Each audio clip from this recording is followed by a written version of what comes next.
Imagine waking up every morning to the glow of molten rock beneath your feet. The ground trembles while you cook breakfast, and the air smells of sulfur and smoke. For some, this is not a nightmare, it's home. Here, the rhythm of life follows the rhythm of the Earth's fire. Even breakfast is shared with the mountain's heat. The people of Ambrim have learned to live in step with something most would flee from. For generations, hundreds have called these slopes home. Endu village sits just 3 kilometers from one of the most active lava lakes on Earth, a place where danger and belonging coexist. Volcanologists call this one of the most volatile places on the planet, yet amid the fire, life continues, each tremor a reminder that the Earth below is alive and restless. In 2018, Ambrim roared to life. Villages vanished, swallowed by fire and sea. 11,000 fled, but even then, many vowed to return to the land that had tried to consume them. By mid-2019, families returned despite the warnings. They built homes again on the same volcanic soil, planting gardens in the ash, choosing identity and belonging over fear and safety. Even after destruction, life returns to rhythm. Near the crater's edge, songs rise with the steam,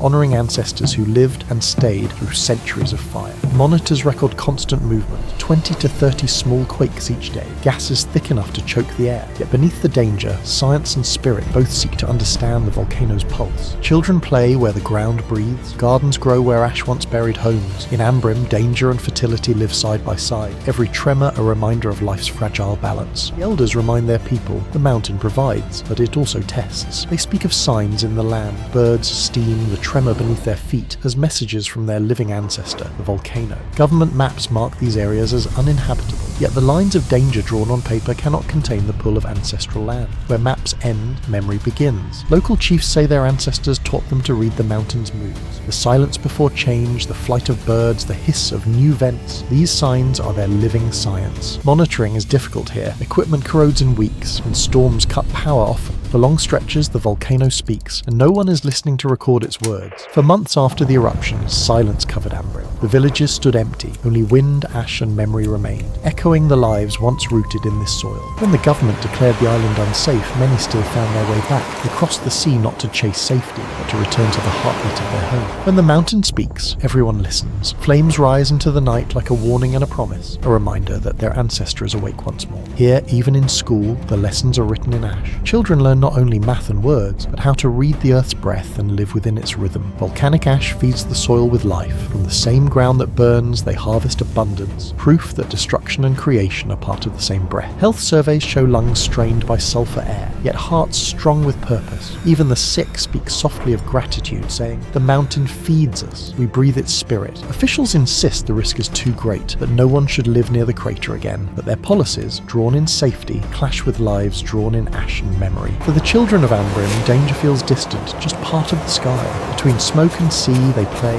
unafraid, their laughter rising with the wind. Each year they dance to honour the fire god, part celebration, part prayer. The rhythm echoes the heartbeat of the island itself, pulsing beneath every step. Mothers teach daughters to weave strength into softness, to shape order from chaos. Each strand carries stories of survival through fire and ash. Beneath Ambrim's skin runs a secret world, tunnels of fire and stone. Scientists map its heart, but locals say it's the path where spirits walk between realms. Storms and eruptions weave together here, nature's voices overlapping, but the people of Ambrim do not run. They stand firm, rooted like the island itself. Each morning begins with a climb toward the fire. They walk with quiet rhythm, tracing paths their ancestors carved from ash and faith. Rebuilding is not an act of recovery, it's ritual. Every wall raised, every nail driven is a promise that Ambrim still breathes with them. Even in the shadow of fire, learning continues. These lessons are written in chalk, but the real knowledge is written in the land. To them, the volcano is not a threat, it is a relative. They speak to it, listen to it, and trust it to keep its temper in balance. Life flows as it always has, buying, selling, laughing. Even on the volcano's edge, the rhythm of trade never sleeps. In the glow of the evening fire, the elders tell stories older than the volcano itself, tales of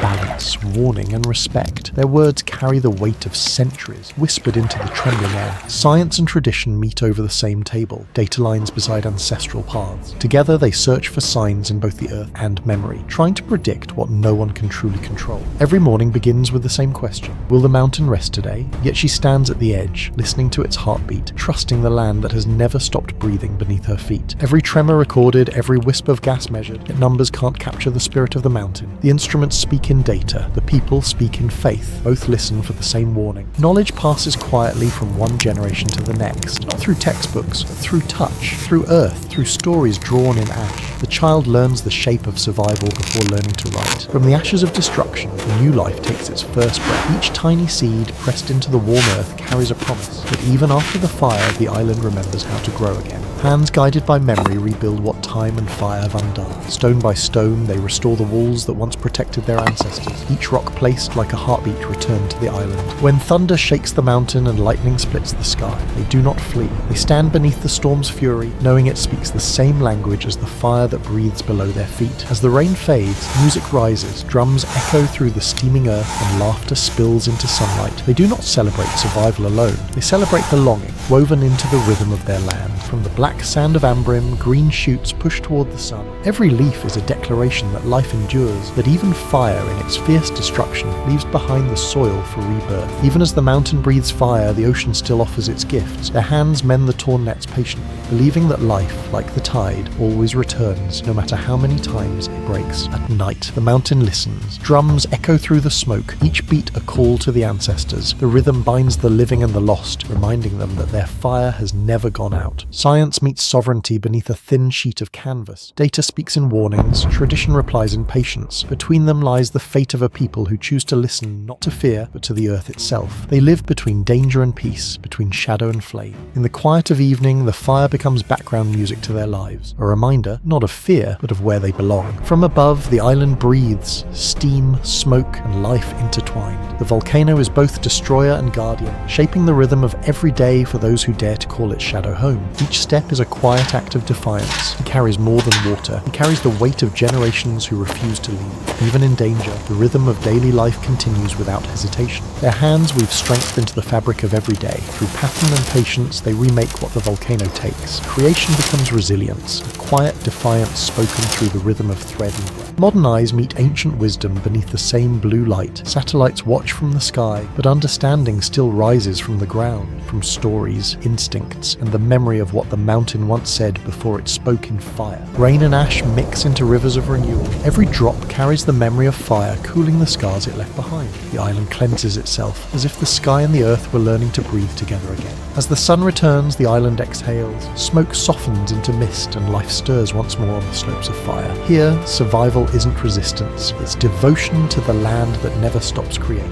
Knowledge becomes the new inheritance. Inside bamboo walls, lessons rise like smoke, linking ancient warnings with modern science. These children learn not just to read words, but to read the breath of their living mountain. Even in the tremor's echo, life continues. A mother's patience outlasts the mountain's growl. Her quiet work becomes a lullaby, a promise that tomorrow will still have warmth, food, and the sound of her child's breath. They plant where others would not dare. Each seedling a statement. The earth can burn and still forgive. Roots sink through ash, searching for the pulse that never stopped beating beneath the scars. Beneath the stars, the volcano's breath becomes a heartbeat of the universe. One person stands between earth and sky, feeling both infinite and fragile. Small proof that humanity and fire can share the same horizon. After rain, the island smells of promise. Children run where lava once flowed, their laughter stitching joy into the wounds of the land. Renewal is not a miracle here. It's the rhythm of every breath. Every line cut into stone speaks to the ones who came before. He carves memory into molten history, believing the mountain listens.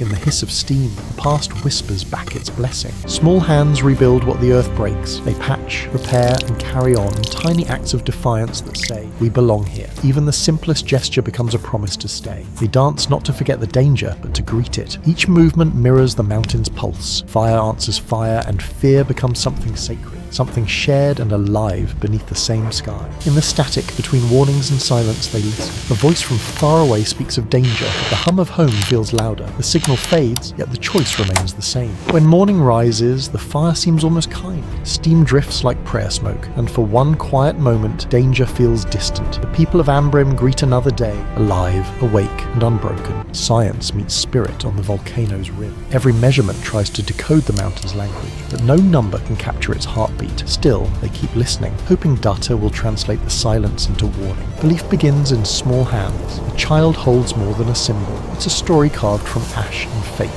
Between the fading light and glowing horizon, the line between myth and memory blurs. Even rain here carries a warning. Storms echo inside the crater, thunder mixing with the mountain's breath. They huddle together, not from fear, but from understanding that nature's voice has many tones. By night, the sea and fire become mirrors. Fishermen row toward uncertainty, trusting the tides more than time. The volcano watches from afar, its reflection shimmering beside stars scattered like salt. Stories keep the island breathing, each word passed across the fire bridge's generations, turning danger into memory and memory into belonging. The rain outside sounds like applause from ancestors who never left. They stand on the threshold between calm and chaos. The mountain's light flickers across their faces, both warning and welcome. To them, the glow isn't danger, it's the heartbeat of home. Healing here is more than medicine. It's listening to the soil, to the fire, to the whispers carried by smoke. Every leaf stirred in the pot remembers a time when balance was a prayer. Every journey here begins in silence. The mist blurs direction, but never purpose. They walk by memory alone,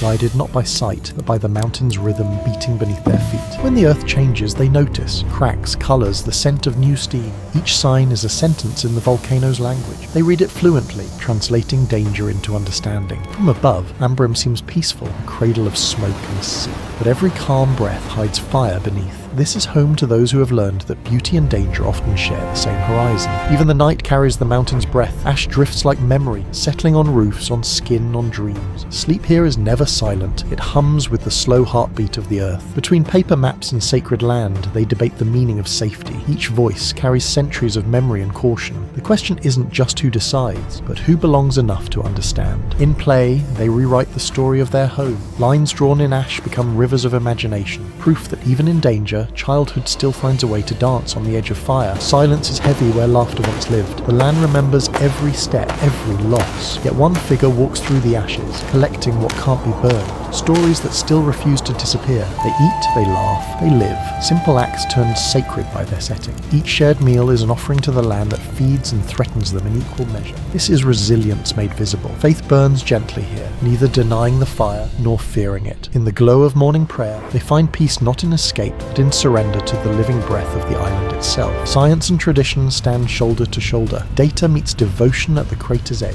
where every heartbeat of the lava echoes their shared truth. Understanding doesn't always mean control, but coexistence. Their kites rise above the scars of the land, tethered by strings of hope. Even the ash beneath their feet can't weigh down the joy that insists on flying. Night returns, carrying both danger and comfort. The island exhales, and life moves in rhythm with the fire's slow heartbeat. Here, survival isn't resistance, it's harmony. When the sun rises on Ambrim, it touches both fire and flesh, the mountain and its people bound by the same breath. To live here is to choose awe over fear and belonging over safety.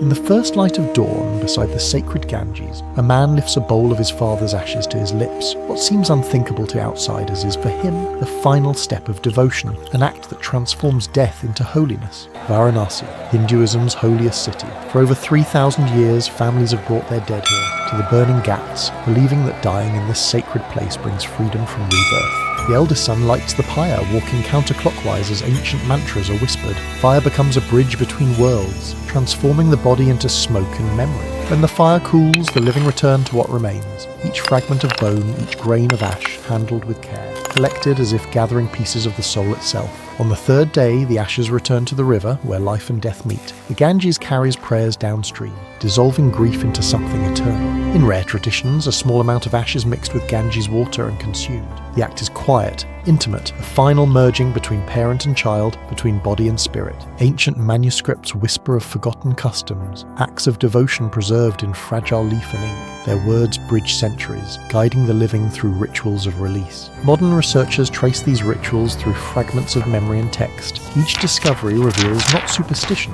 but the complex architecture of faith and family. Evening settles over the burning ghats. The river carries both ash and light, symbols of loss, endurance, and the endless flow between worlds. Every ritual, every gesture carries the weight of centuries. Through repetition, faith survives, its meaning reshaped, yet its heart unchanged. Beside the sacred river, silence becomes a prayer. The mourner sits between the living and the dead, his thoughts flowing with the water, carrying memory downstream. For 3,000 years, fire has never left these steps. Every flame is a story, every ember a soul in passage. Varanasi breathing in rhythm with eternity. Through sound and fire, families call upon the ancestors. The ritual binds generations together, past, present and future breathing, through the same sacred flame. Anthropologists documented what scripture ignored. Rituals whispered, not written. Their work preserves the fading edges of belief before they vanish into time. When the scholar meets the priest, knowledge meets faith. Their dialogue bridges centuries, proving that sacred truth can live in both palm leaf and pixel. The river at night becomes a mirror of the heavens. Each floating flame carries a prayer, a promise, and the silent wish that the soul has found its way home. Not all agree on what is sacred. Some call it heresy, others devotion. Between scripture and custom lies the space where human faith reshapes its own meaning. Science observes where faith once stood, seeking data, not divinity. Yet even in this sterile light, the question remains, can devotion be measured? Tradition evolves, not disappears. The sacred fire burns now in machines, yet its purpose remains unchanged, to carry the soul from form to formlessness. In the cycle of death and devotion, the old teach the young how to let go. The river takes what is given and returns only stillness in its place. Within tantric scriptures lie cryptic verses on body and soul, teachings that blur the line between the physical and the divine, between consuming and consecrating. In the colonial era, Western eyes recorded what they could not comprehend. Rituals misread through distance and doubt, half truth, half curiosity. Conversations bridge belief and inquiry. Priests speak of lineage and duty, while scholars seek meaning beyond ritual, two paths leading to the same sacred question. Evidence emerges not from temples but from archives, proof that memory, like ritual, survives when preserved in paper and patience. In the heart of Hindu thought lies moksha, liberation beyond birth and death. For some, this ritual is not strange, but sacred, a final act of love returning to the eternal. Among priests, beliefs diverge. Some denounce the ritual as misinterpreted text, others defend it as a lineage of devotion. The debate itself becomes part of faith's living pulse. Traditions diverge even within the same river's flow. Some release, others consume. Each act speaks its own language of grief and transcendence. Science looks upon the ritual through another lens, pathogens, toxins, safety. Yet for those who believe, purity lies not in matter, but in intention. In this quiet hour, faith becomes motion, a breath, a gesture, a promise to let go. The river receives what the heart cannot keep. Tradition survives not by repetition, but by teaching. Each generation inherits not ashes, but meaning, the quiet wisdom of devotion and continuity. Every family brings its own rhythm to the river. Countless rituals, countless paths, all flowing toward the same unseen shore of liberation. Above all, when science meets faith, observation becomes reverence. To witness is to learn, but also to feel the weight of what cannot be measured. Between the lines of forgotten scripture lies the pulse of continuity, beliefs carried not by temples, but by memory and meaning. Faith travels quietly, across bridges of silence and generations of practice, carrying the same light through shifting waters. In that single gesture, release lies both ending and beginning. The river accepts, transforms, and carries what remains toward eternity. Every chant rises like smoke, dissolving into the night. Between ash and fire, the living speaks softly to the eternal. Stories become bridges, linking generations through faith and flame, reminding each listener that the river's promise is for all who hear it. In this quiet act lies the heart of devotion, the weight of loss held gently, then offered to the infinite. Tradition meets technology, faith meets data, but the essence remains beyond both lens and algorithm. The river flows on, bearing ashes, prayers, and the memories of countless souls, whispering eternity in every ripple. In silence, they share the final duty, a bridge between generations bound not by words, but by water and remembrance. To be still among motion is its own form of prayer, a reminder that peace does not come after the ritual, but within it. Each word, each verse, a whisper from the past, reminding us that faith is written not only in books, but in the act of remembering. Between the stones and smoke, life continues its quiet procession, each step guided by the promise that the sacred never ends. Light drifts upon darkness, carrying a whisper of devotion, a reminder that even in loss, something always glows. New eyes now preserve old rituals, capturing what once was sacred to remember what still is. Memory becomes archive, devotion becomes data. Across centuries, the ritual survives, not only in temples, but in the circuitry of remembrance. The sacred adapts, never vanishes. The river holds every name, every prayer, carrying them together toward the sea, where endings and beginnings become one. Through stories, belief breathes again, passed from trembling lips to listening hearts, so that the sacred may never fall silent. In the end, all returns to light. The ashes, the water, the soul, all flow onward eternal within the breath of the sacred river.